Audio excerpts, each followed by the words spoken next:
whakarongo ki te tangi a te korimako. Kōrero flowing out the hook of force. Kaupapa relevant, kaupapa out of bounds, kaupapa exigent, kaupapa paramount.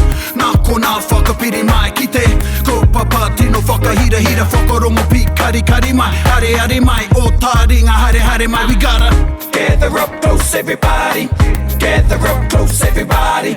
Kani kani move that body, kani kani move that body. Kani kani mai, kani kani atu.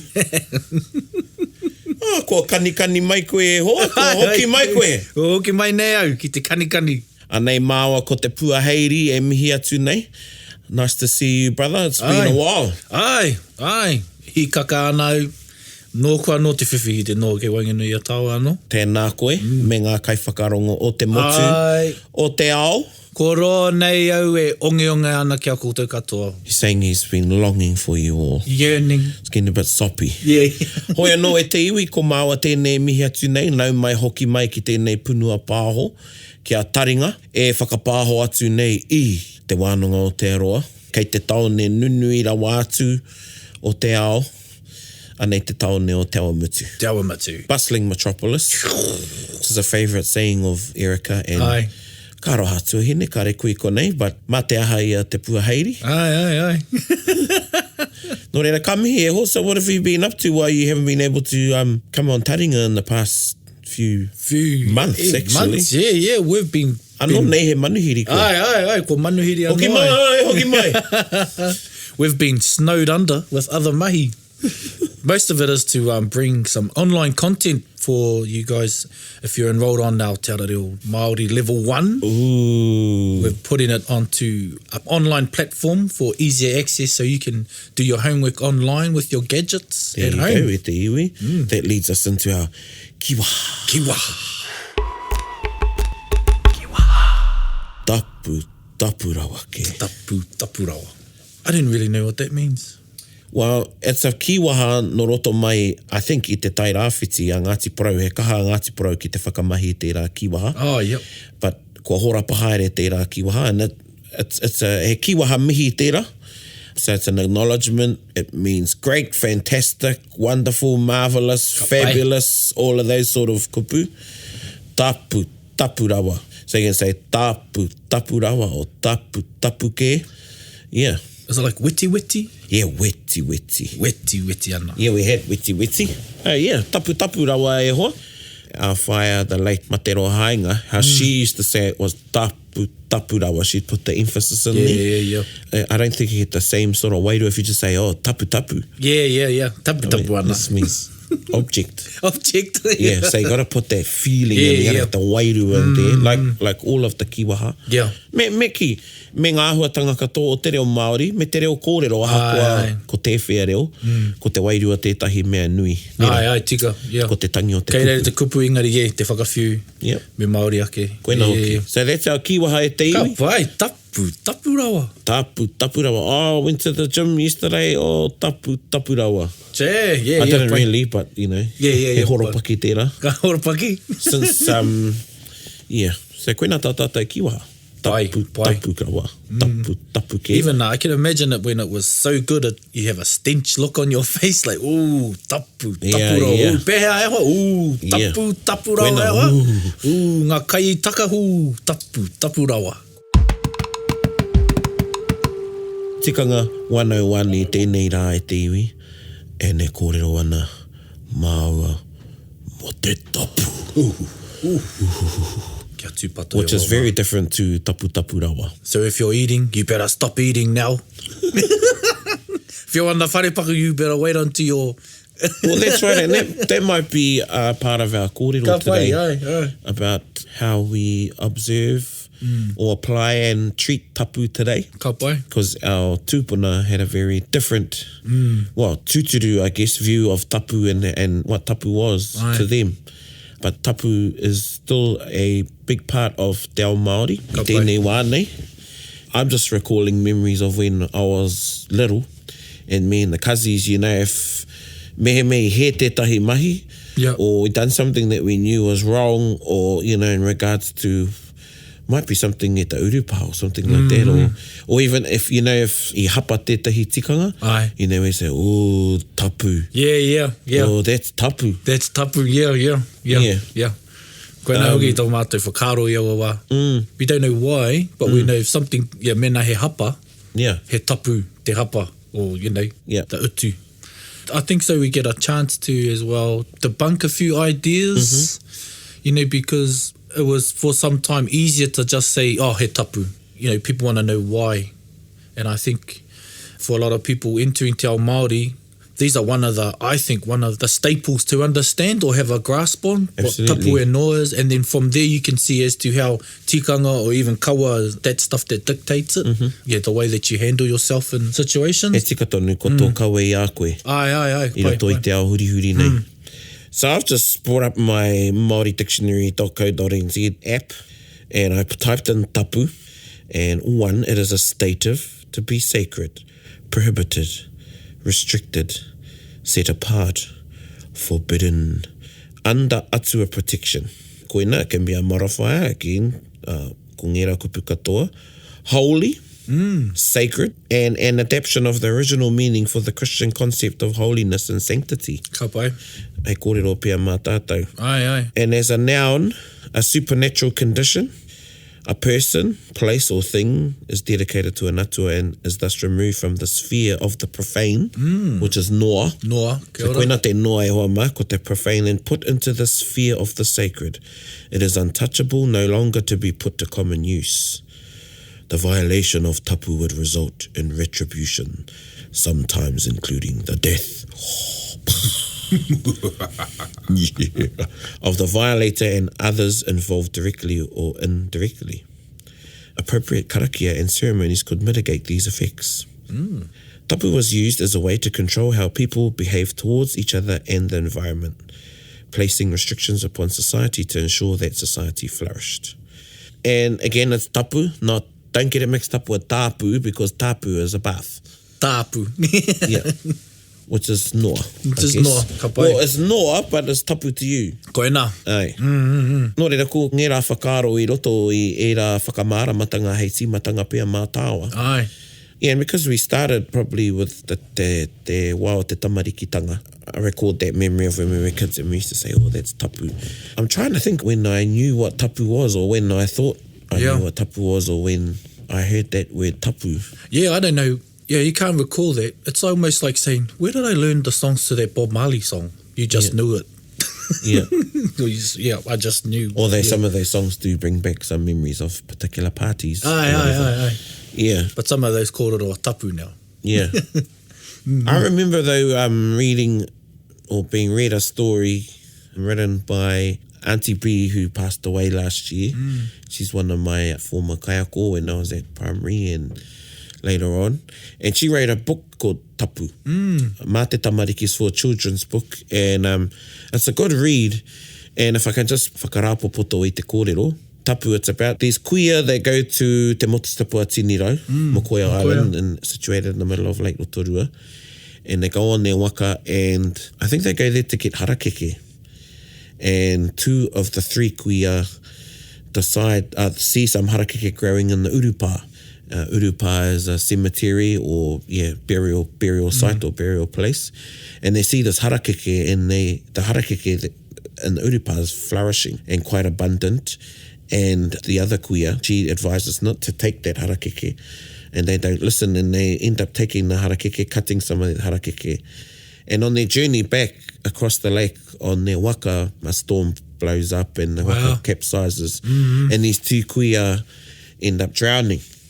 Yeah, and so that's one of my early memories of learning about tapu in class, I guess, with the story. And I remember as a kid being quite freaked out about that story. But I guess if we start there with the urupa, because there are restrictions in the urupa. Ka pai, good place to start, yeah. You know, just to demystify what you said a lot about tapu, to demystify tapu. Tapu really is the osh. Yeah. Koine te osh. Koina te osh, aye. This is their osh, this is their health and safety, and tapu shouldn't be something that's feared all the time. You should have respect for it. But really, at the end of the day, tapu is to look after you and protect you. Ka pai. See, I've always used that antidote, or is it antidote, anecdote? Anecdote, koutou mā. Yeah, get the antidote. Wow, an antidote could ko be... te antidote peo te tapu ko te karakia. Ko te karakia, ai. But when trying to explain tapu to new learners and stuff, I've always used the roadworks as a way, because, you know, they cordoned off areas and it's for your safety because it's a hazard area.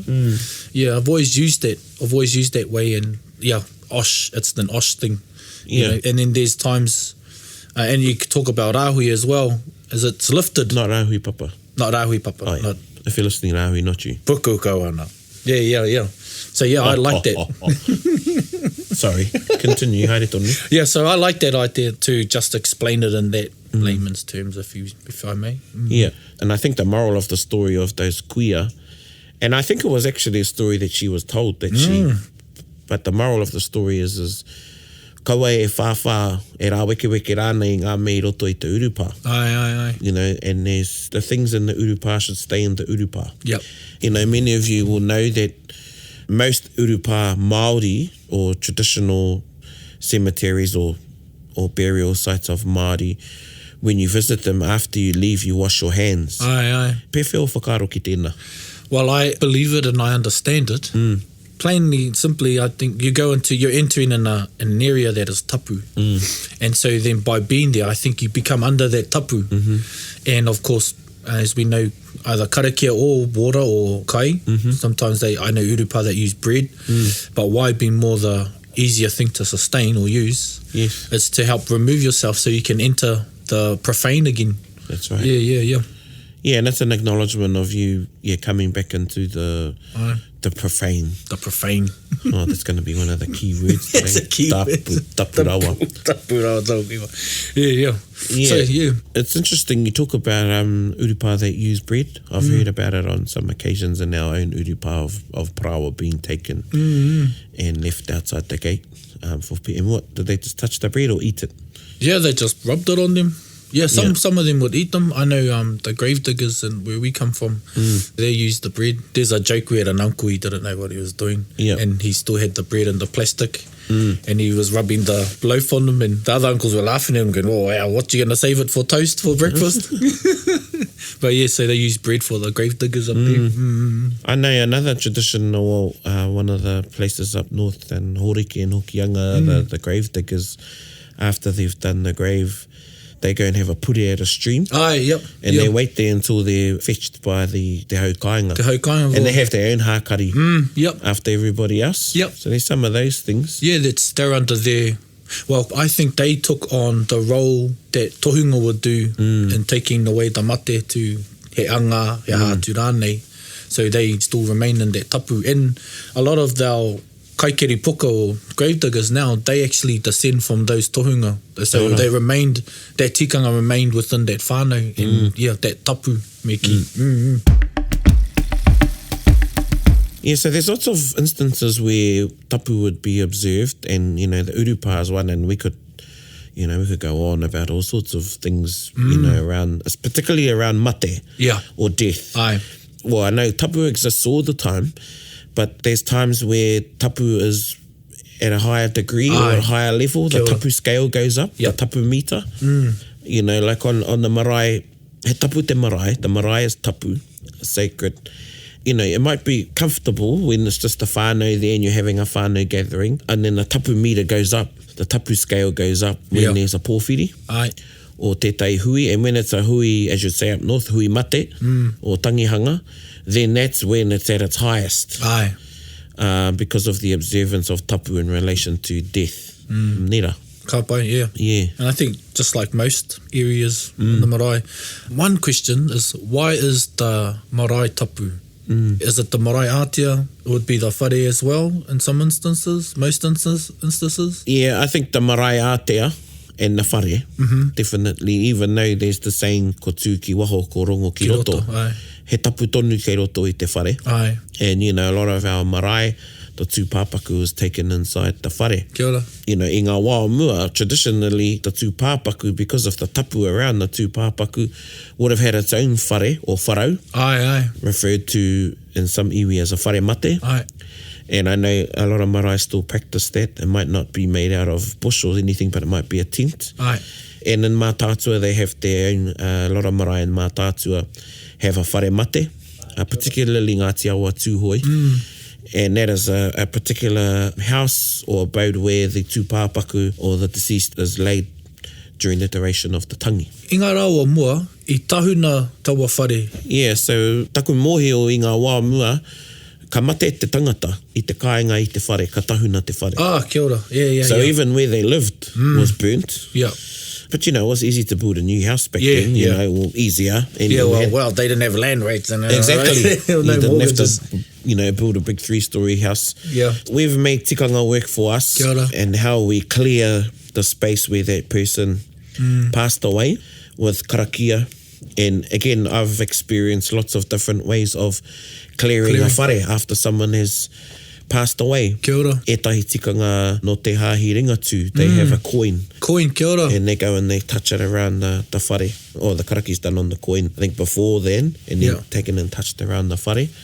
I remember one tangihanga year that the house was done straight after the person died and everybody left. Ka pai, So then the people could be free to you know, whakatika haere te whare.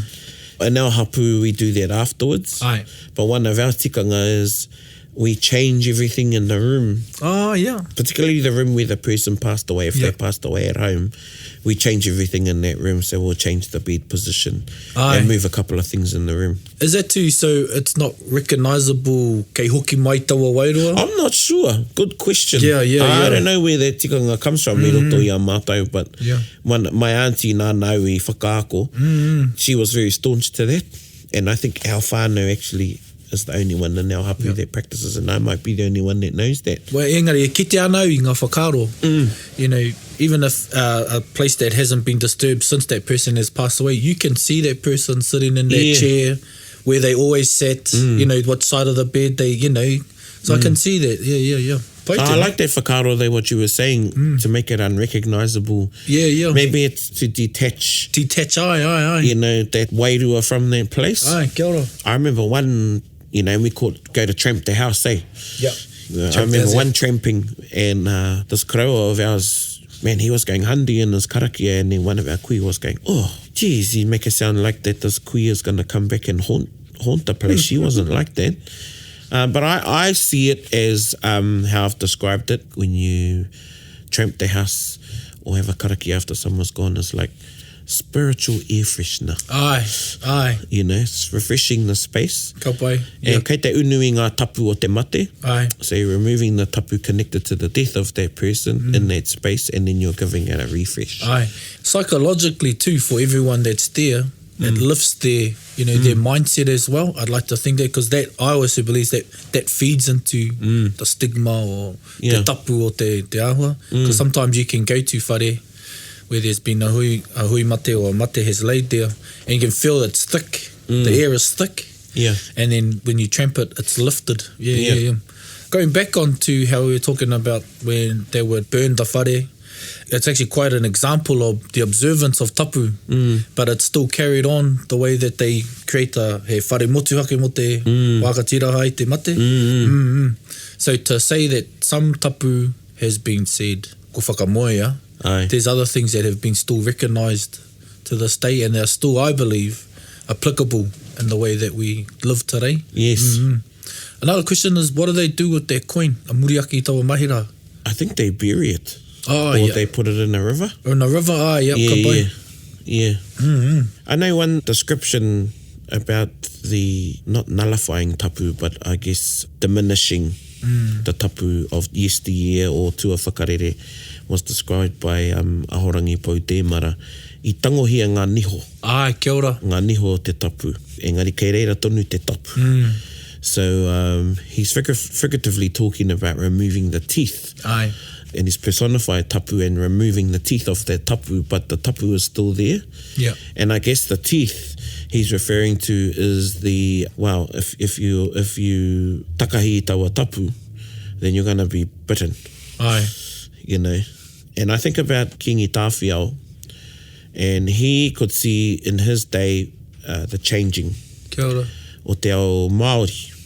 And he went to a lot of wāhi tapu I roto o Tainui to remove those niho, to take the niho of those tapu, of that tapu. And that was a remark made to me by one of my uncles at our urupa. And we were talking about washing hands. Yeah. And he said, "Oh, really? That's for the manuhiri." And I was like, "What?" Yeah, I've heard that instance as well. Like, yeah. He says, "Oh, that's really for them, for their own conscience." You know? Yeah. Because so they feel okay when they leave our urupa, they wash their hands. And he says to me, "Really, we should wash them before we go in." Yeah.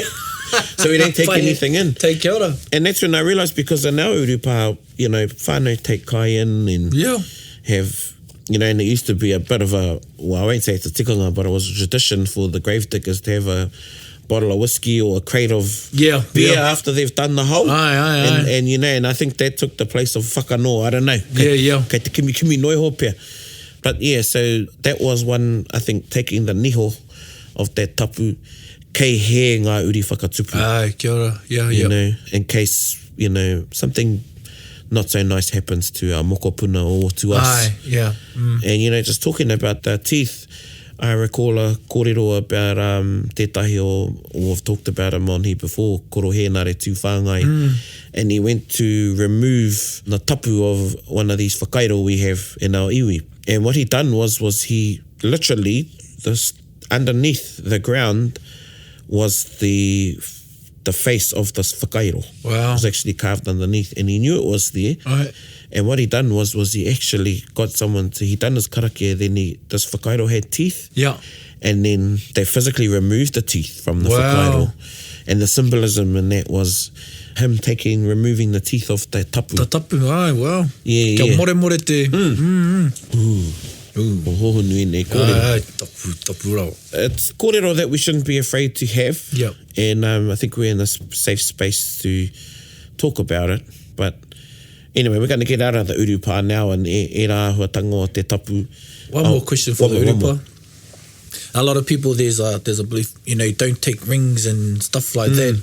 Why is that? And where do you draw the line? Like, you know, me uru Māori atu I te urupa rānei, me tongo. Kei tapu ngā karu o etai. Well, you know, is it just your rings and stuff? Because it reminds me of, well, they talk about a coin, putting stuff, you can put stuff into things. Yes. Is that the idea of that? I think, yeah, I believe so. I visited a urupa, I was a teenager at the time, and it was an uncle of a close friend of mine, and we took him back to Te Whaiti, Ngāti Whare. So within the Whirinaki forest, bordering Te Urewera, Tūhoi, but Ngāti Whare tēnei. And I wasn't sure of the tikanga of the urupa there at Te Whaiti, and I had, at the time I used to smoke, I had cigarettes on me, money and some other things. Yeah. I went to take all my things out of my pocket, and this karawa of ours that was there, of theirs, he said to me, those days are gone. He goes, put those back, if you put there, people might take them. Yeah. You know, but I think it's something you should ask when you do visit. I think so too, yeah. You know, I've also heard other kōrero, you know, wahine hapu, e kōpū ana, shouldn't go into a urupa. Kurana, yeah, and again, it's protection, because those places are spiritually live, actually. Absolutely. It's a bit of an oxymoron there. But it is a spiritually live and active, and you don't want anything happening. You know, it can have an effect on those people. So there's some tikanga, and you know, if you're not sure, then ask the iwi kāinga. But again, going back on tapu, and this is where we can have robust debates and conversations about, is tapu in the mind of the beholder? Kia ora. You know? Yeah, does the skeptic get bitten by those teeth? Yeah, exactly. Kia ora, yeah. For me, I wouldn't challenge it. Yeah, why find out? Yeah. If I'm told fire's hot, I don't need to find out. Yeah. I think it's not about testing these things, it's about being respectful as well. So, ask kia ha te tikanga o e rā wāhi, and not only urupa, but e tehi o nā wāhi tapu. Kia ora. So you know how up north you refer to urupa as wāhi tapu?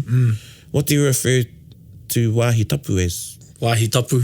I say wāhi tapu tonu. Yeah, I think it's because he tapu tonu te tapu, he wāhi tonu te wāhi. So, yeah.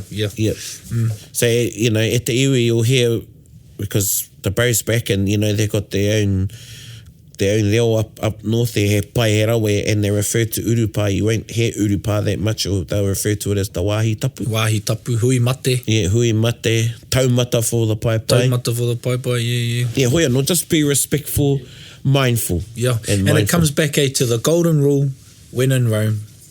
You know, a lot of our tikanga we've talked about, you know, in past episodes, marae, pohiri, whatever, when in Rome.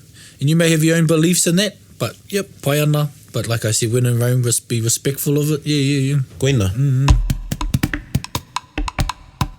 I'm going to bring it home a bit now to the, you know, some of the instances or tikanga in today. Today in just our everyday interactions in our environment we live in. Pai tēnā. And one is to do with, you know, some of our tikanga we practice like not sitting on tables. Aye. That is a form of, well, it's tāhawahawa. Tāhawahawa, kia ora. The table is tapu for food. Aye. It's only for food, and that food is noa. But you keep that separation, so it's only for food. So when you go and sit on a table, you know, you're putting, well, one, it's your bum. Yeah. You know, bum's not always clean. Nah, and you don't always want to eat it. No. Oh, no, they want to eat the bum. Anyway. Not only is it unclean, you know, ki te whakaaro Māori, it's unclean. Yeah, and you're mixing noa with tapu. Kia ora. These are the things we need to talk about, because I try and say there's a wairua tapu. And wairua tapu, tau mai ha. Yeah, there's a wairua tapu. And then there's a social and practical tapu. Absolutely. Hey, yeah. So that's where we're getting to te iwi. Well, yes, and it comes back same with tikanga. There's a iho atua, and then there's the practical, which is te iho tangata, te ao te tangata. Kia ora. Here's a kōrero. I remember Whare Huia shared this one with me. He was at a hui and was in a wharekai, and they were eating. And someone in the conversation, in the kōrero, i te kōrero rāia moana tūpuna. I'm not sure if he was part of the conversation. Anyway, i te kōrero rero i tehi mo ngā kōrero tuku iho. Me ngā kōrero whakapapa. I te tepu. I a rātau e kai ana, so they're talking about whakapapa while they're eating. Kia ora. And then one of the kaumātua said, e kai ana koe i o tūpuna. You're eating your ancestors. Aye. And what he meant was, you know, you shouldn't be talking about those things while you're eating. Aye, kia ora. You know, same thing, you're mixing the two. Yep. And again, you know, when you're in wānanga, there's a time for kai. Kia ora. Te kai a te tangata, and there's a time mo te kai a te rangatira. Kia ora. So there's some things that you shouldn't talk about at the table. Wow. There's two schools of thought here, because, you know, ko tētai kōrero, kau e kōrero i ngā kōrero tapu i te wā inu waipiro ana. You shouldn't be talking, you know, ngā mea tapu, things tapu when you're drinking. But, you know, I've heard lots of stories about Kraua when they've had a few, ka rere ngā kōrero. Ka rere ngā kōrero i te, yeah. But I'm careful sometimes, you know, I've been around a few people that have had a few. Yeah. They start wanting to talk about whakapapa or kōrero tuku iho, you know, I just sort of like don't enter into the conversation whatsoever. Try and defer it or detour the kōrero. Yeah, I've been in those instances too, and because you do, you know, you get heartfelt when you're, you know, when get all passion, impassionate, and then want to start impassioned, I think is the kupu. Impassioned. Not passion fruit. Yeah. And I've also been in instances where we're at a big marae, and all your cousins are together and they go, oh, I've got a book for you. And you're having a kai and they bring it to the table. I say, oh, leave it in the car. I'll be back. We'll continue this after our kai. And it's because of those instances, because of that idea. Let's talk about te tapu o te tinana. Kia ora. Tapu o te tinana. Yeah, te tapu o te tinana. So your tinana is tapu, and again there are times or states when the tapu of your tinana rises kia ora. On the tapu scale. And if I was to talk about ngā wāhine, one would be when she's hapu, and another would be i te wae rere ana te marama, kia ora. I te wae kei te mate wahine, when she's got her period, and that's a tapu state. Ko nā kōrero i rungo ai au i ngā wā mua. When a woman did have her period, she would sleep in her own bed. Kia ora. And I've even heard she'd have her own abode. Yeah, I had said, Particularly tapu when she, and everything. particularly when she was hapu, probably in the later stages of her, Aye. of her trimester, Yeah. third trimester. Yeah. As she's getting closer to having babies, she would have her own whare. Kia ora. And even when she has babies, she'll have her whare kohanga. Yeah, whare kohanga, aye, kia ora. Yeah, I know of a kōrero where a kaumātua, she was left there in her own whare, and they had all their tapu utensils, and those were brought out from the ground, and they were used with her, even some kākahu and that, and then they were buried again once baby was born, and she would still stay in the whare for right up until the time where I think baby was up to 6 months from feeding and all that. So so the tapu was very heavy. Yeah, and again, that tapu was to hei tiaki i te whaia. Yeah. I arawa ko te pepe. Ai, kia ora. To look kia ora, after them, you know.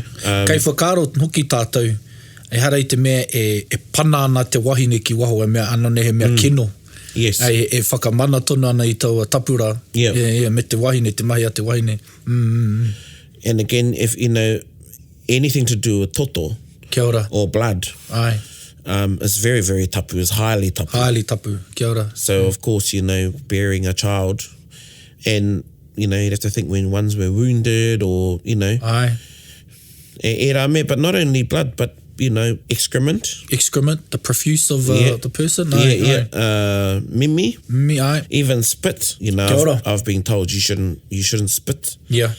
I've heard stories of people, their ware, or the spittle from their mouth being taken. Ai. When they're spit on the ground. Yep. And then used by a tohunga. Used by a tohunga, yeah.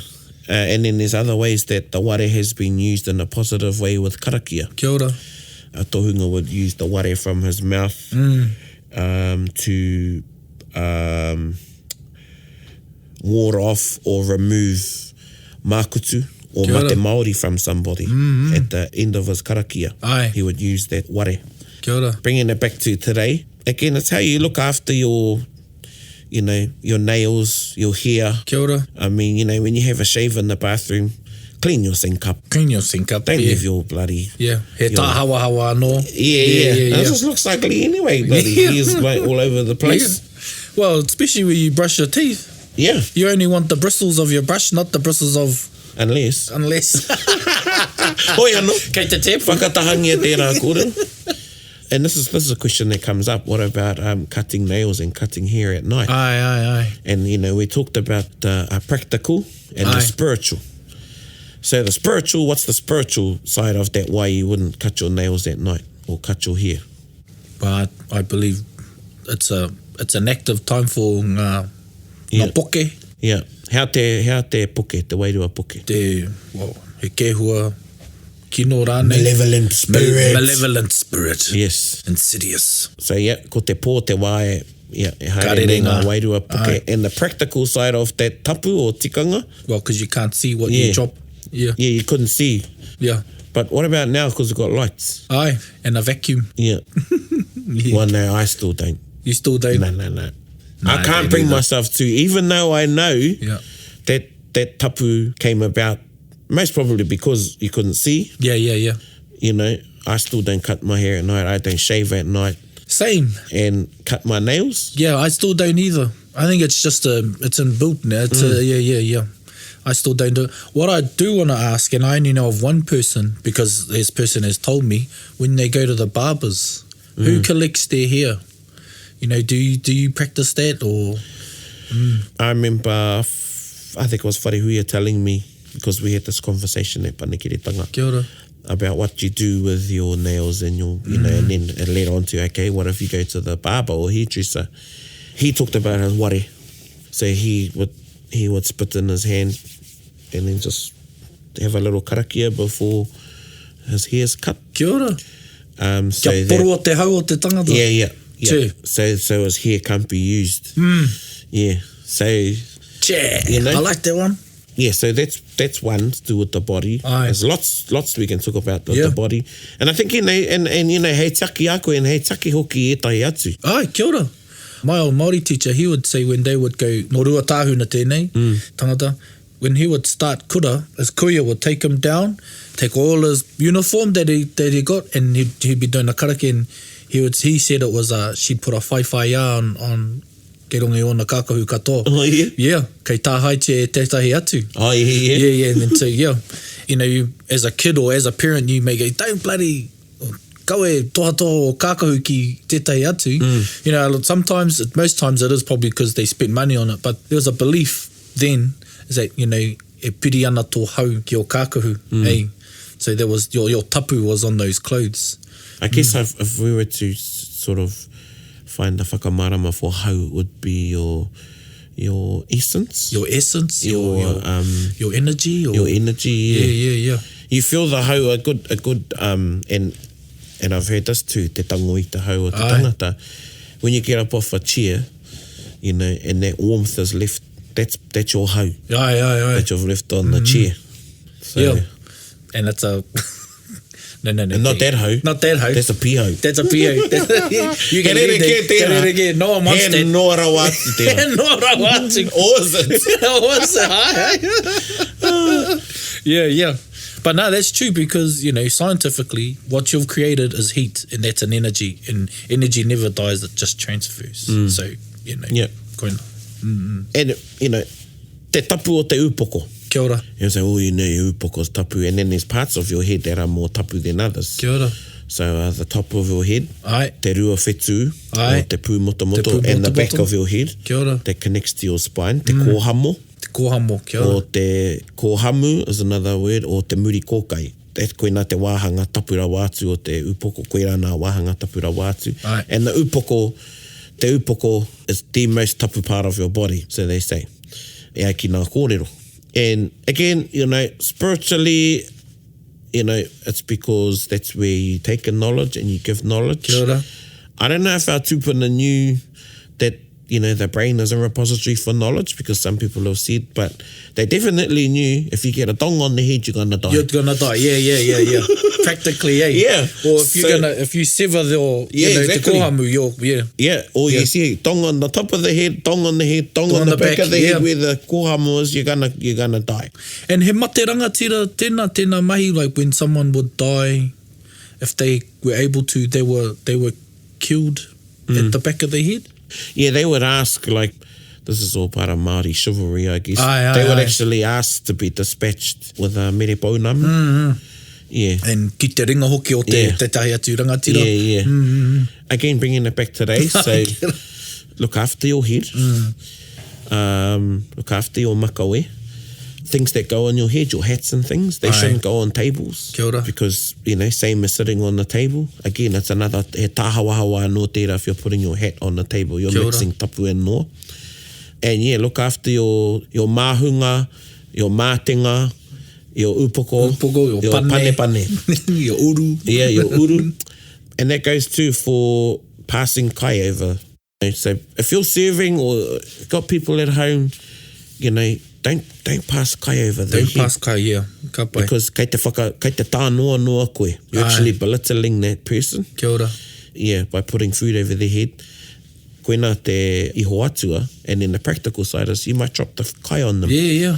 You know, and I've seen not only in wharekai but in restaurants, even waiters, waitresses, you know, they might spill a coffee or something. Yeah. You know, not on the head, but, you know. So, you know, that's the practical side of things. Kia ora. And, you know, I'm conscious of that. When I go to wharekai, I'll sit with my back against the wall. I think I've talked about this. Aye, kia ora. You know, or I'll even tell the staff, the kaimahi that's serving, can you not pass the kai over our heads? Yeah, we actually try and intervene if I know what they're doing. It's like, just put it there, ka pai, just put it there. Yeah, we'll do that. We were in Welsford in the holidays, and we're having a kai. I was having a salad, the kids was having McDonald's. I was having a quarter-pounder salad. And this lady walked past and touched my baby's head. Oh. And I was really wild up about it. Yeah. You know? I would be too. Yeah. And I had to touch baby's head, you know, to try and to take that thing away. But man, I got really annoyed with this lady. And so I was going, you know, I should go and touch her head. shall I go and touch your head? And my partner's going, hey, don't make a thing of it. I say, I'll go touch her head. Why did she do that? I think she thought, you know, she just looked at me, oh, how cute, but sort of patted her. Oh, yeah. Anō he kuri, you know, no reira ka riri a papa. Yeah. So imagine if I was to go and violate her tapu by touching her head, you know, and so then we go back to talking about personal space. You know, everyone has our personal bubble, and so, you know, unless you're granted, you know, to be able to touch someone, you know, kei te tānoa noa koe I te tapu o tau tangata. Yeah. And you're talking about how there are heightened levels of tapu, like with our wahine, and when someone is sick too, they're tapu. Hey, actually, we're all tapu. Hey, we're all tapu. Koina e tahi āhuatanga hei whakaoro mā koutou. There's some things for you to think about. You know, just in our everyday lives, looking after ourselves. Kia ora. I've also referred to tapu as part of the Holy Trinity of te ao Māori. Kia ora. Tapu, Māori and mana. Mana, kia ora. And ko te tapu hei tiaki I te mana me te Māori. Kia ora. Koina anō tana mahi. So tapu looks after the Māori and the mana. Kia ora. Of a person or a place. So yeah, e te atu kōrero o te tapu. If we can't put our hats on our table, do you put it on the seat? Well, yeah, if I do put it on the seat, I turn it upside down. Kia ora. Yeah. Or try and hang it on its corner, eh? If I really have to, but I'll find somewhere to put my hat. You know, Auntie Pera, we had a kōrero about tapu one time, and she said, oh, you could say, he tapu tēnā pene. Kia ora.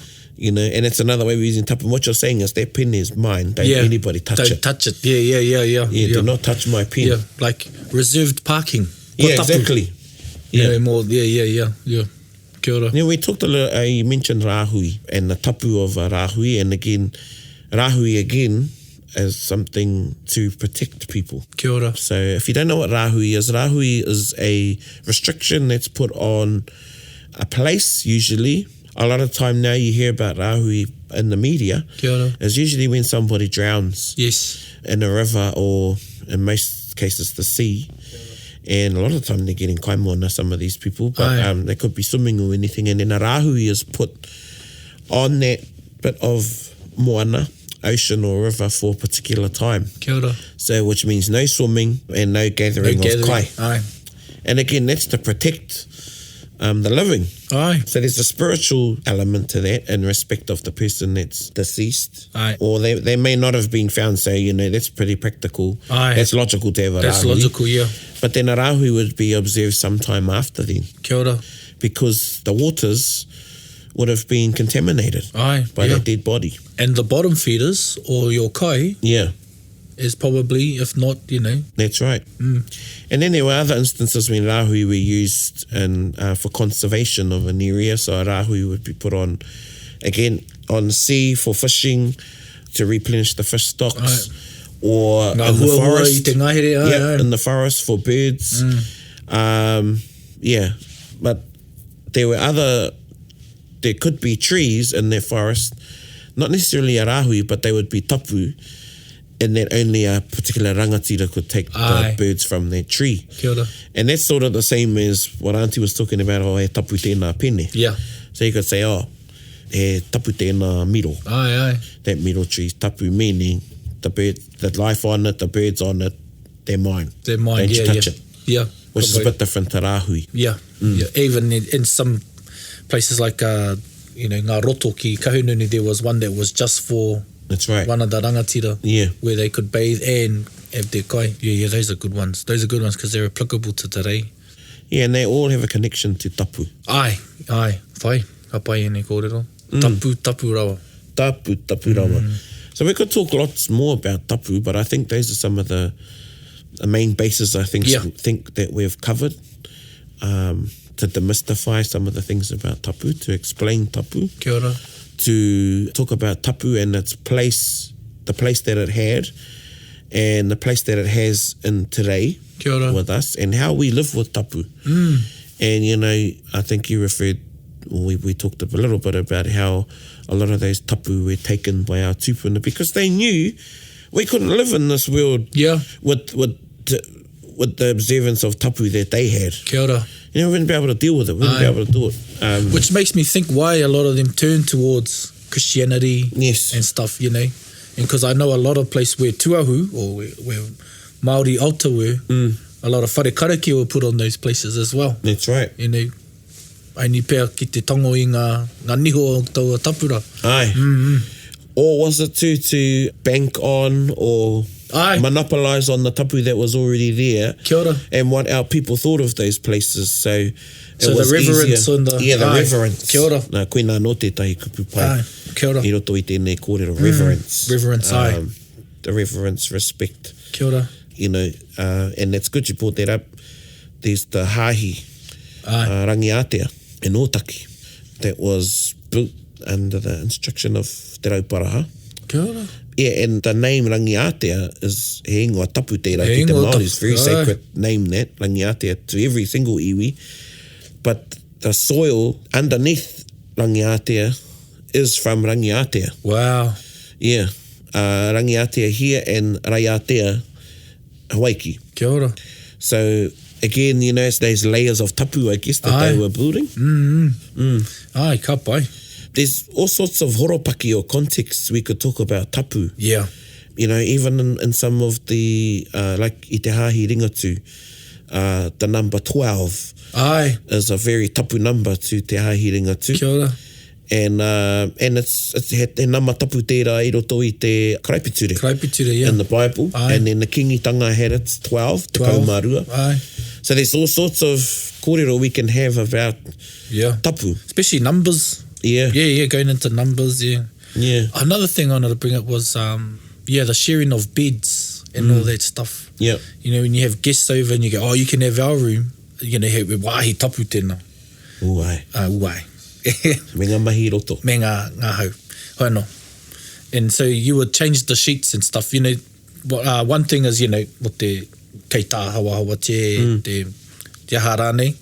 Engari, but so to make it a place for them to sleep. And then, you know, even kids, I think about my kids and that, you know, we share our beds and hugs, but I know my babies will get to an age where kua tapu, you know, our space is tapu. Yes. You know, and so, when we're with children and all that stuff. So, there's also those things. And you may not have had that labelled as that, but you already know that, you know. Yeah. But, you know, koina he tapu. Yeah, definitely. You know, just talking about beds, our nanny taught us, don't go on people's beds if they're not yours. Yeah. You know, you're on your own bed. So I get a bit iffy, you know, when I'm at the pā, at the marae, and I see people lying on other people's beds. Yeah, same.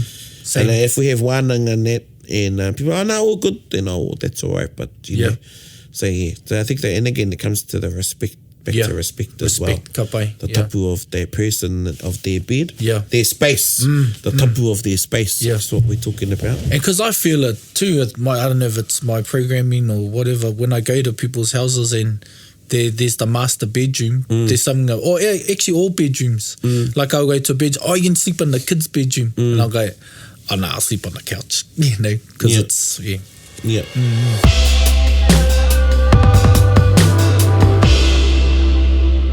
Ka pai, well, I think... Ka mātui tēnā. Pai rā kōrero rero. Tapu rawa. Tapu rawa. Again, e te iwi, if there's any pātai, because, I'm probably, as always, going to come away from this kōrero rero and think, geez, we've got to talk about this or that. Oh, that's a beauty. We really just shoot from the hip, but I'm sure it would have created a lot of pātai anō. Yeah. And there's also other areas connected to tapu, like Rahui, that we could have sort of extended on in other places. Hei kōrero anō mā tāua tahira. Nō reira, koina nā kōrero mo te tapu, e te iwi. Nō reira, te iwi anei te waiata o te wiki, it's actually from a whakatauki, hoi anō, anei te waiata, hutia te rito o te harakike. Whakarongo mai. Hutia te rito, hutia te rito te harakeke, kei whia te komako, ki mai koe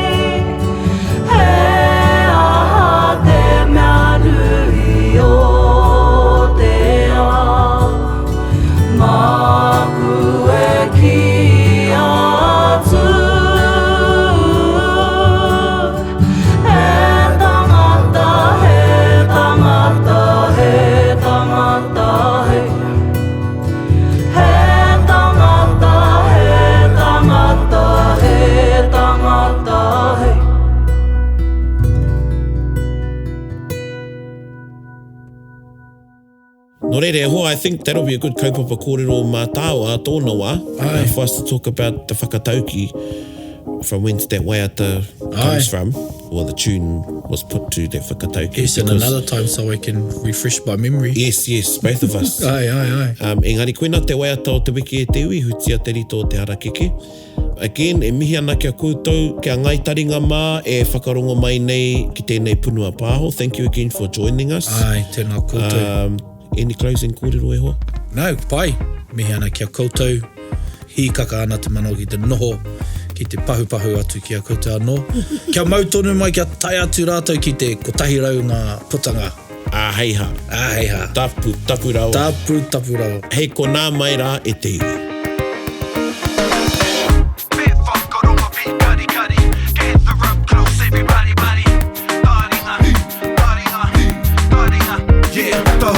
Yo, whakarongo ki te tangi a te korimako, kōrero flowing at the hook of force, kaupapa relevant, kaupapa out of bounds, kaupapa exigent, kaupapa paramount.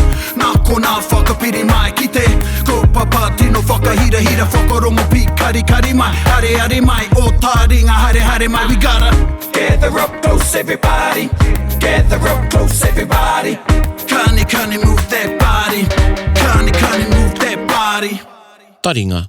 He mea tuku nā te wānanga o Aotearoa. To listen to more episodes, search for us on your podcast app and subscribe. Taringa, whakarongo mai.